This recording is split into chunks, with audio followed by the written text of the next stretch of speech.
Hi guys, there's been a lot of stuff going on right now about reuse content and people getting demonetized for reused stuff or re-uploaded content, things like that. And I don't work for YouTube, I'm not an attorney, but I have a generalized feeling of what YouTube wants, and I kind of know what triggered this. I got really into what was known as like a YouTube black market, more for like research and curious about it. But there was a lot of people out there that were gaming the system. Essentially, what's going on is a lot of people are creating like short clips, like the Daddy Five Finger stuff and things like that. You can see a ton of videos on it from PewDiePie to H3H3 covered it, things like that. Just a lot of these real cheap, poorly done animations. And what happened is they're being sold in like packages. So a lot of people are advertising these make millions on YouTube type of courses, and in the course are like pre-made packages of these videos that usually target kids and have a lot of hot keywords that get things going, and it's pretty much designed to run on autopilot. So the service will sometimes offer a bot that watches your videos, but no one's actually behind it, so they're just collecting the ad revenue, but the ads aren't being placed for anyone. So that's what YouTube is trying to do and squash, is all these things now are being manually reviewed. When you go to try to get approved for monetization, there's actually someone looking at your channel, and they're looking at a lot of the details, because I've seen people get their monetization approved within like 3 days, and I've seen where people had like struggled for like 4 or 5 months, and it's clear what YouTube wants. You know, when you look at the YouTube Rewind and the people that were featured and stuff like that, these are people brought by YouTube, and it's clear they want the like Casey Neistat's, you know, Jaina Animations, and just a lot of these other people that have just strong, like, original content. It's just them, and they're discussing an issue. You know, Casey Neistat has to get to an airport in an hour, and you know, it's clear that's what they want. They don't want a lot of these people that are stitching these videos together, and I'll explain more of it right now. As you can see, also this background, I'm using this from DeviantArt. Just throw something up there real quick, because I only have my OBS triggered to my Google Chrome, so even this they probably wouldn't like ideally. But I can show you right now some of the things I mean on what triggered this. I'll also cover what YouTube wants. I'll show some examples in case you are the type of person that really just wants to do reaction channels, and it kind of gives you something to bounce off of. Doing reaction stuff and commentary stuff isn't bad, but there's a right way of doing it and a wrong way. I also cover a lot of the ASMR and video games that are being taken down or demonetized, and go over that. So let's go ahead and see the first thing real quick. So what kind of triggered a lot of this was a lot of these type of videos. If you type in the search bar, make money on YouTube without making any videos, you'll get a lot of these things on how they made $10,000 a month without making videos, all that stuff. If you go over and you watch like 20 of these, they all teach the same thing: compilation videos, best Fortnite moments, funniest PewDiePie moments, funniest cat moments, things like that. That's what they teach, is to take these videos, put them all together in like a best moments thing, and use like Sony Vegas or something like that, and then just keep piling these things out. A lot of content creators don't like this. Some of them have like reacted to their own, and some of them, like Jenna Marbles, actually has a thing where she kind of reacts to memes people have created of her, and it's kind of like a shared thing, like there's an understanding going on. But a lot of these people don't want you taking their best moments of their videos, compiling it together, and then making a profit off of it, you know. And yeah, a lot of these people are making millions of dollars, and what's the big deal if you make like 50-60 bucks off of it? But it has to do kind of with the idea of it, you know, that what they would consider you as like a leech. You're kind of, or riding their coattails. You're kind of trying to make money off someone else's hard work, you know. Like, And it's one of those things they're just not cool with, like, oh, this person's just trying to, kind of like freeload or something like that. You're not doing anything or adding any value. You're just trying to jump on the back end of everything. Um, and it really bothers a lot of people with it. If you look at, so if we go down, you're just going to see a ton of these. This person bought a house and make money without making videos for beginners, and he bought a house with it, and there's just tons of these videos on how they bought a Ferrari and how to make money, on YouTube and all this stuff for without doing anything. And what a lot of these people are teaching too is compiling things like royalty-free, uh, royalty-free like music, like piano music for like designed for sleeping and stuff like that. And I'll get into that a little bit later with the ASMR. And they're creating this stuff for 10 hours, and it's designed to play all the way through at like night, and then the advertisers aren't getting any like feedback or revenue from it, so they're kind of upset about that as well. So here we have is a good example of some of these videos. Now I admit I've watched a lot of these and they do pretty good, where it'll say cats will make you laugh your heads off, things like that. The problem is a lot of these videos are done by multiple people, and there's literally just like 100 or 200 clips they use, and they just reuse it all the time. So if you ever see like best cat compilation number 22, and there's like 10 clips in it, and then best cat compilation number 34, there'll be like one or two clips that were in 22 that's also in 34. So that's what they're kind of considering like reuse content, because they're only using like 200 clips, but they're trying to put out these compilation videos up to like 100, 150 or something like that.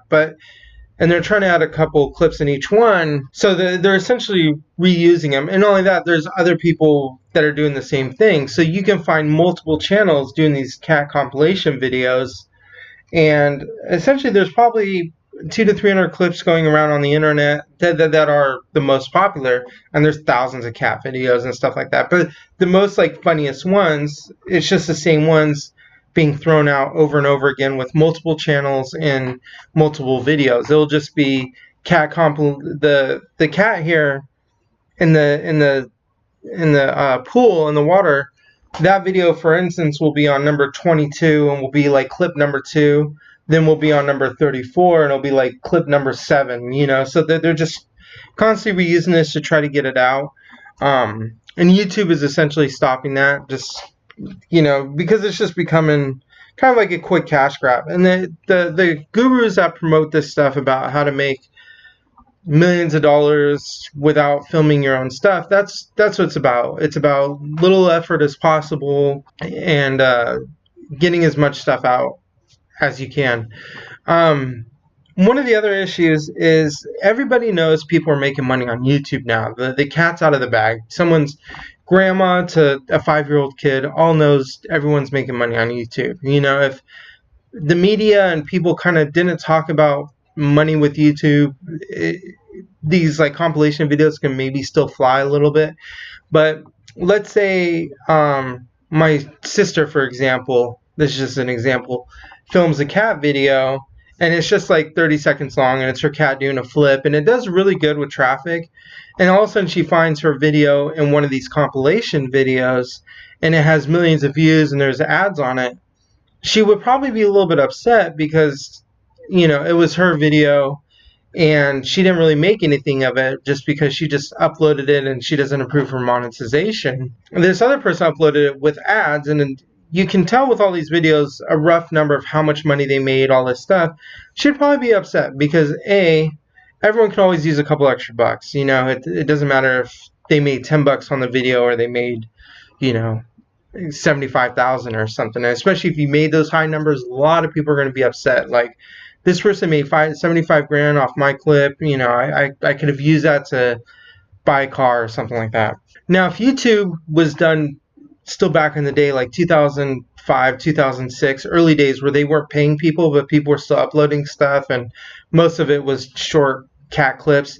If she uploaded her cat video then, and then someone compiled it around that time but wasn't making any money, they probably wouldn't care. They'd just be excited, someone's looking at their cat and it got that many views and probably show their friends the view count. But the fact that money's involved these days, the game changes a lot. So a lot of these YouTubers are having a big problem with compilation videos, especially of themselves, are having problems with the Fortnite community, especially the top Fortnite players like Ninja and all these people are having a lot of problems with people re-uploading their stuff as like compilations. Like it's kind of a gray area with fair use, but in the long run, they're upset about it and all that stuff. So we'll go on to the next segment.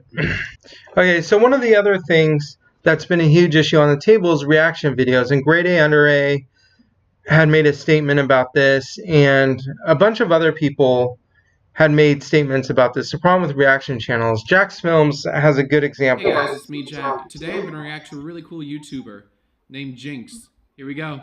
Really? So what he does is he plays Jinx's video, and in the entire video on this, he just holds the same facial expression smile as his video is being played. You know? So nuts over this one. Okay. So then if we cut to the end, It like sir probably like this is hella tight. I really like the part where you played my video in its entirety and then didn't really react to it, just kind of sat there. I also like the part where you added virtually no insight. You just kind of rambled on for about 5 minutes and missed the point entirely. Pretty brilliant how you played the entire video in your channel. It's like it's a one-stop shop. Why bother going to my channel to watch that video when you can just watch that and your reaction? So what I'm gonna do is I'm gonna start reacting to your videos, but I'll just show your videos in their entirety. That way it's like a one-stop shop. People don't even have to go to your channel. They can just... So this is a YouTuber everybody knows, Jack's Films, with like 4.5 million subscribers. This is a good example of the issue going on. A lot of them, Grade A Under A, everyone, a lot of big YouTubers have had major problems with what are known as reaction channels. Because all they're doing is they're playing the video in the entirety and just sitting there smiling. You know, and there's no commentary or anything like that with it. It's just they're just playing it, and it's just about sort of this quick cash grab, and YouTube is essentially shutting it down. Don't forget, Shane Dawson and a few other people had recently met with the CEO Susan to talk about issues and things going on within the YouTube community. Things like with the trending tab they covered and stuff like that. But they're also bringing up issues with like monetization. Like a lot of these big YouTubers that have the 5 million to 100 million subscribers, they're in with YouTube. You know, they have direct numbers they can call, things like that, and their voices kind of get heard. And a lot of these YouTubers really have a lot of problems with reaction channels and have voiced very publicly about what they think of them and things like that. And so a lot of them are kind of working right now with YouTube to kind of switch things out, because there was an issue where YouTube was running out of ads. Essentially, there wasn't just enough ads to play. All these people's ads campaign, even Coca-Cola and stuff, they would run out of a budget, and they essentially don't want to share the ad space with channels that are just also watching their stuff. They want the people to go to their channel to watch it to get the ad. So that's why a lot of these channels are getting demonetized and stuff like that, and that's why they're targeting reaction channels and ASMR video game channels, and I'll go over those because there's a way to do it correctly, and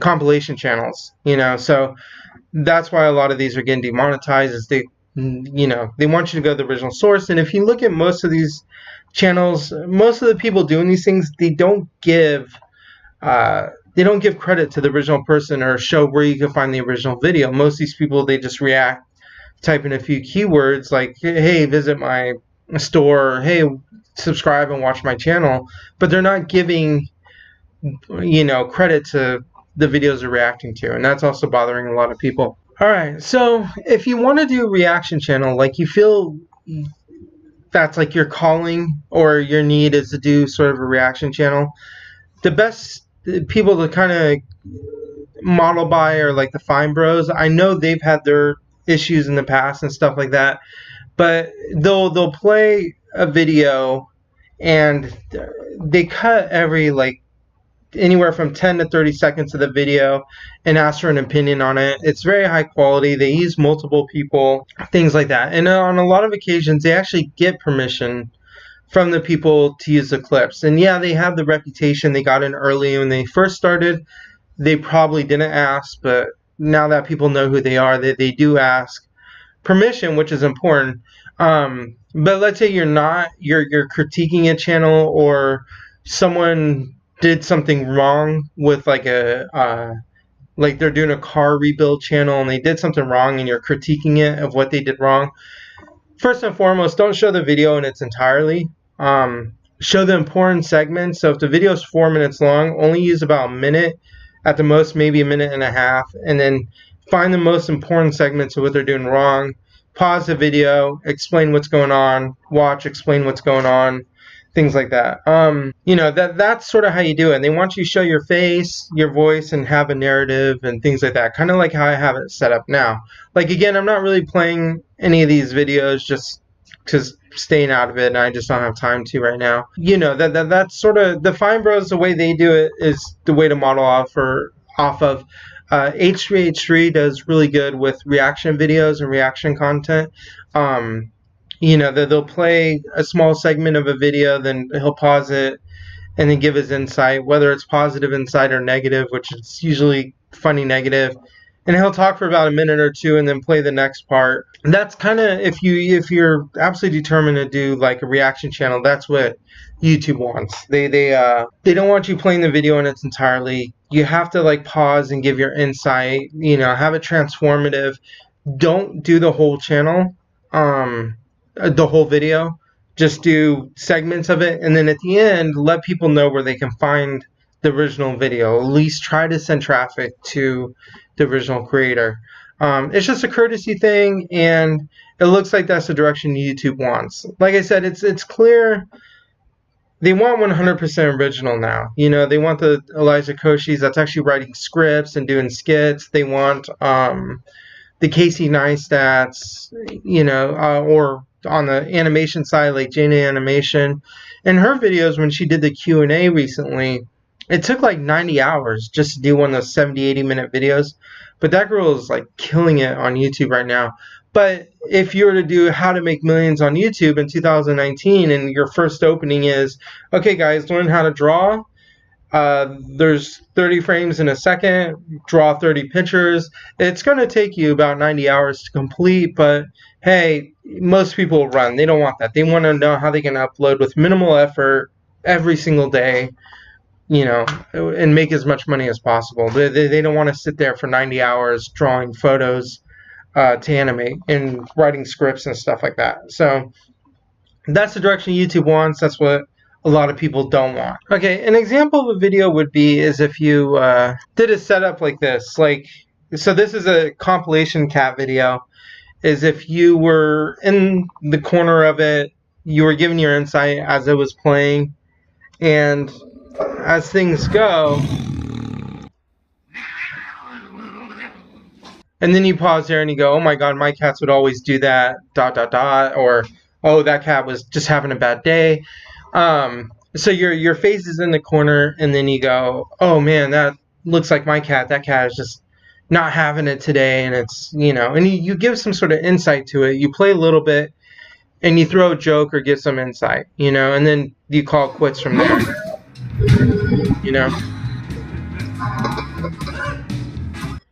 Cat Catcher 101, or, just things like that. And that's sort of all I'm going to play on that. But that's kind of what they want. Just little segments, and you would pause and then give your feedback and, try to write jokes to make it funny in there. Stuff. That's sort of how you would have to do the compilation style videos.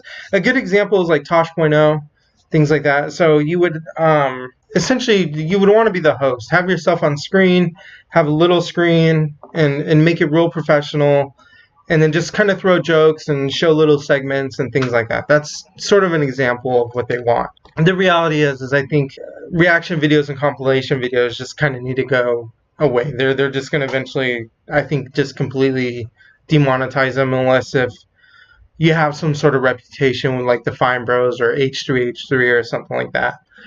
So in this segment, I brought up a Markiplier video because he's a good example of having video games monetized. First and foremost, the video game music, the developers will hire a third-party company, which would be a composer or something like that, an artist to do the music for the video game. So you can get claimed on the video game for just the music. PewDiePie has joked about this before, where I think he was playing. Okay, yeah, that's what it was. So PewDiePie was playing Life is Strange, and the music came on, and he was yelling really loud, and oh, I gotta turn it off. And he went into the settings and turned the music off.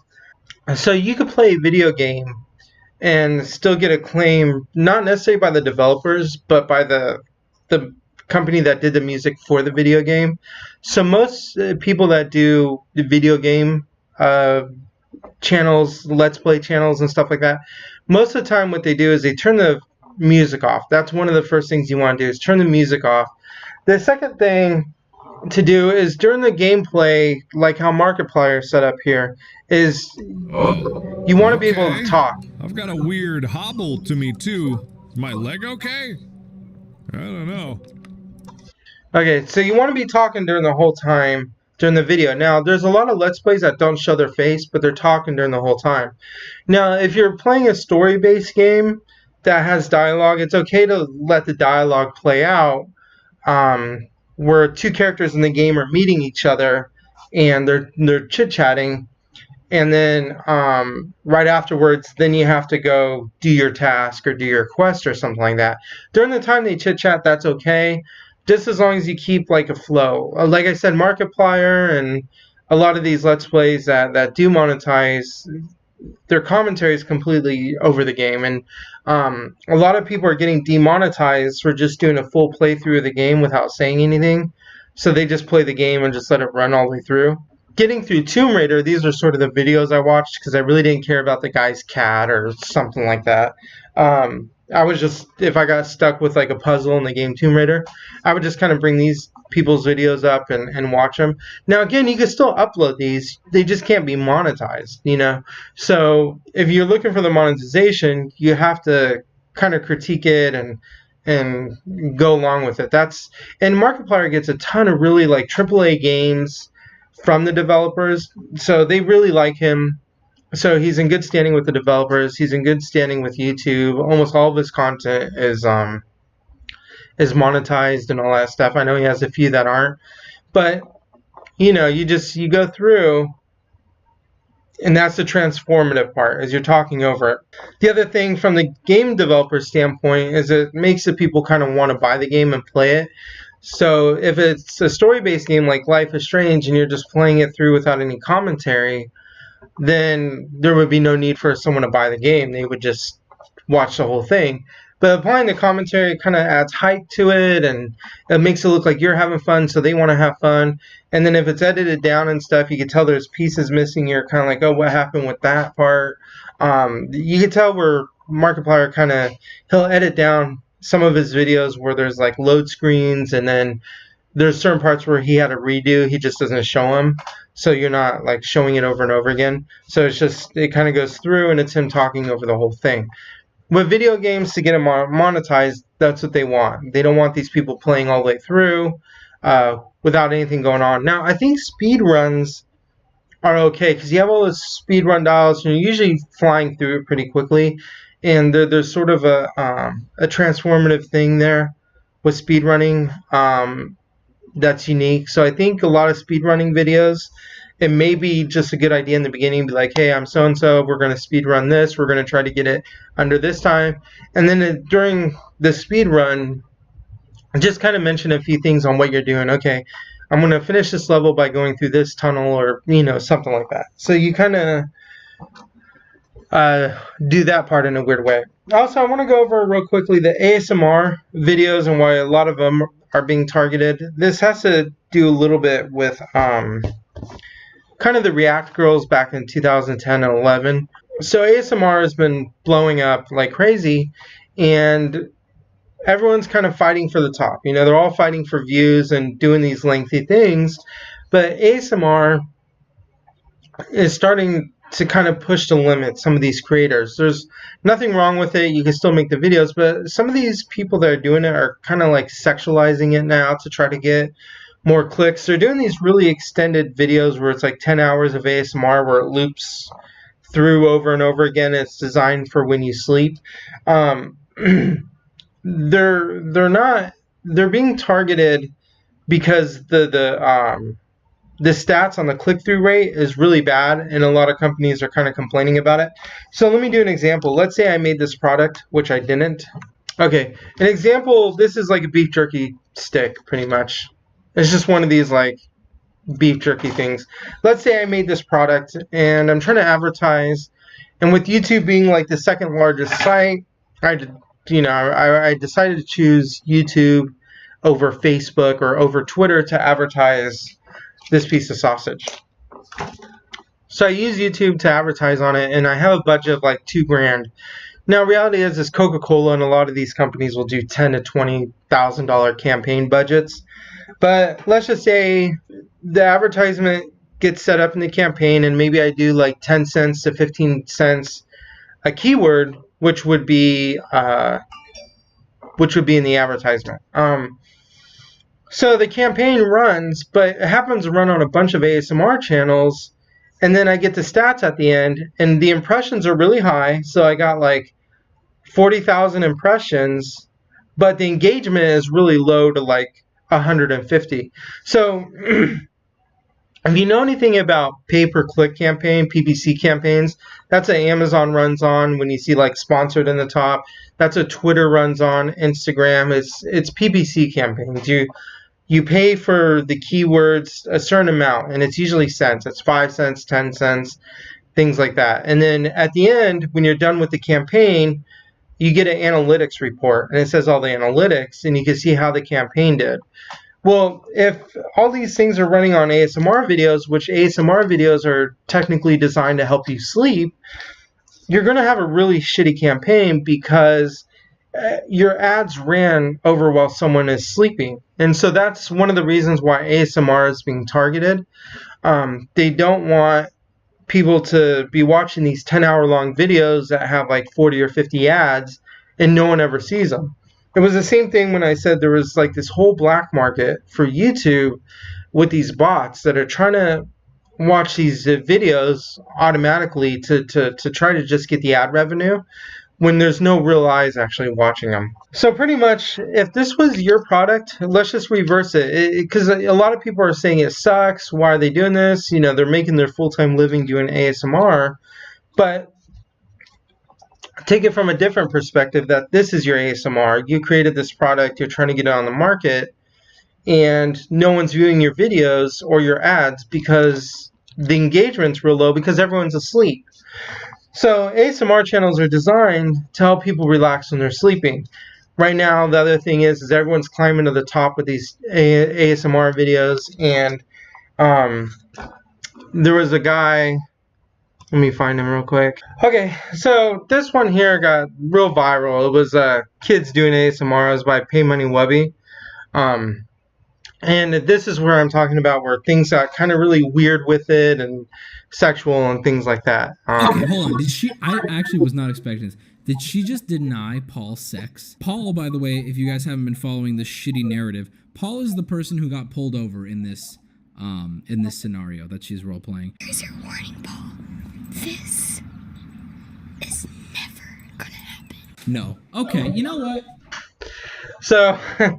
That was funny, but that was like the issue with ASMR. These people are climbing to the top, and there's some adults doing it too.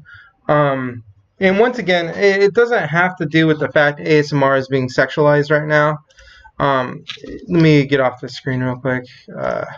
Okay, it doesn't have to do with the fact right now that ASMR is being sexualized. A lot of it just mainly has to do with the ad revenue.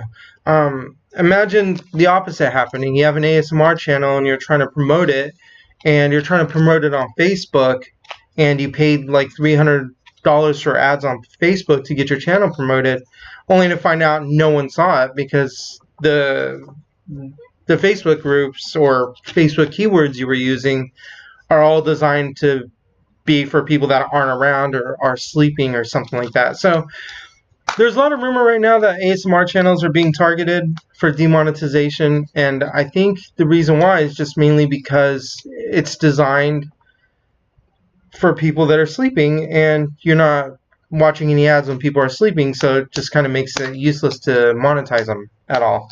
Look, I'm not giving my opinion that these should or shouldn't be monetized. I'm just saying how it's working, you know.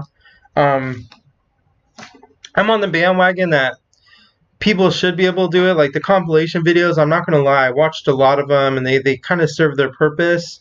And I was thinking maybe there could be a way to come up with an agreement where they could still do it and monetize it, but at the same time, maybe split it with the original content creators. So, you know, maybe they got like 50 cents a view. That's high amount. They don't get that much. But a couple of cents here and there would go to each of the people in the video, so they would still get some, you know, just kind of have it so everybody wins in a way. You know, everybody kind of gets a piece of the pie, even though I realize most of the monetization is like 2 or 3 cents, but if it can be like collaborated over time and then distributed, you know what I mean? Because they're not too bad. I mean, they're kind of fun. So the conclusion was essentially the way to stay safe on YouTube is use the royalty-free music YouTube provides or certain companies provide that you can look for. Make sure they have all the right paperwork for the licensing and all that stuff. And try your best just to do 100% original content. Like I said, it's clear YouTube is kind of wanting the Casey Neistats and those type of people. I mean, they you know, they're flying these people all around the world. Okay, so I've jumped to this because it's an example of a lot of things of what YouTube wants, like what they really want with the core. If you take Casey Neistat, for example, again, I'm using him just because he's sort of a known personality. A lovely letter. One ticket to a chartered seaplane. Hint, hint. What a See, so YouTube is flying him all over the world, and speaking on behalf of YouTube, he's getting these essentially suitcase-type gifts. A new notebook from little jackets. They travel to the other side of the planet and bring their own skateboard. So he's getting gifts from YouTube and all that stuff, and that's clearly what they want. If you look at a lot of the reaction channels like Jinx and all these other people have been complaining about, they're not being flown around, they're not being invited to events, they're not being asked to speak on behalf of YouTube. So this is clearly the direction they want to go. So it's a really good idea to kind of start working your way off these compilation channels that a lot of these people are spewing out about how to make $200 a day, stitching videos together, things like that, because that's clearly what they don't want. But this is clearly an example of what they do want. And Casey Neistat's always give good advice. This is another one where he talks about doing YouTube real quick. My advice always is like, if you're doing it for the money right off the bat, you've already failed. Focus on making really great stuff, and if the opportunity is to do it, who gives a shit if you're getting paid or not, just make great work. The money will always come later. So I think that it sums it up with sort of what's going on is you really have to have like a passion for like film and video and telling stories and things like that, and that's kind of what they want, you know. Like I said, even mainstream TV has done compilation things, and even some TV shows like Friends had like a compilation type video where they kind of rewound and played their best moments. They were like doing a memories type thing, and you could tell it probably just took them a little bit of time to put together other than a full handwritten episode. So there's nothing wrong with it off the bat, but the problem was, in my opinion, is everyone was doing it. They were using essentially like 200 to 300 clips. You had like 10,000 people doing these videos, and they were just reusing the same thing over and over again. And a lot of the original content creators were upset by it. It was just kind of a cheap way to game the system, and there was just not enough ads. Ad space was running out, and a lot of these big YouTubers don't want to share the ad space with people that are just riding off their coattails. Again, I'm a small channel myself. I'm not monetized or anything like that. I'm just sort of giving my input. I'm not going to sort of express my opinion on was this the right thing to do or not the right thing to do, or am I for it or not? Because like I said, I've watched my share of compilation stuff, and it was just kind of quick and easy and fun to have in the background. But I get where YouTube's coming from and what they want. But anyways, that I've seen, if you go on the Twitter account of it, you go on YouTube's Twitter page, and then you hit tweets and replies. It's just every tweet now. It's just every single one is the monetization. You know, please help me get monetized. Things like that. Hey, thanks. Right here, my channel is complete with 1K, 4K hours. Things like that. It's just people just, the whole thing is about the whole monetization thing and stuff like that. And it's just all these people are now taking hard hits that were falling for these videos and gurus on how to make all this money without having any videos done. So anyways, I just thought I'd touch on it. This video probably won't get popular or any views at all, but again, just try your hardest to create original content, looking at things. Making videos and sketches can actually be really fun and therapeutic and relaxing and stuff like that. And if you want to make reaction videos, just do it the right way. Show your face, your voice, just show little segments at a time, and then give your input on it. Write jokes between it to add it to make it funnier. And you could probably actually even make more money that way than some of these other compilation videos if you're kind of known at writing jokes. And if you weren't really the funny guy or something, there's kind of a rule set for writing comedy and jokes. There's tons of books out there on comedy. There's a lot of YouTube videos on writing comedy for the internet, things like that, and you can really get out there, but it looks like this is the direction they're going. I don't think YouTube is ever going to be Hollywood. Like, they're not going to start only allowing big time huge production videos to be uploaded, but YouTube is sort of going in the direction now where they want just solid original stuff. They want good lighting, good camera, people that are following a type of a story or narrative, or like unboxing something, or something unique. They just don't want to flood the platform with all these compilation videos and stuff like that. Now, if you want, you could still do them, but you're going to have to build your own audience and find your own advertisements. So there's nothing wrong with making the videos. They just won't monetize it. So you're going to have to actually go out there and find your own sponsors. You're going to have to sell merch alongside of it. Again, this is for those people that absolutely have to do compilation videos for whatever reason. I have my suspicions on why they want to do it, but if they want to just do solid compilation videos, then they need to go find their own advertisers and their own sponsors. And, they can still be uploaded. You just can't use YouTube's monetization or partner program. But anyways, I hope that covers it. Once again, this is all just opinion. I don't work for YouTube. I'm not a lawyer, but I've read all the stuff and all the comments, and it's clear what they want. And to me, it's clear what they want and they don't want. That's why during this video and sort of talking, I wasn't playing much of any of the videos that I was showing. I was just mainly showing the screen. They want to go away from that, But anyways, that is pretty much it for now. And thanks for watching. And hopefully you guys get your monetization back and everything works out for you guys. All right? Take care. Have a good one.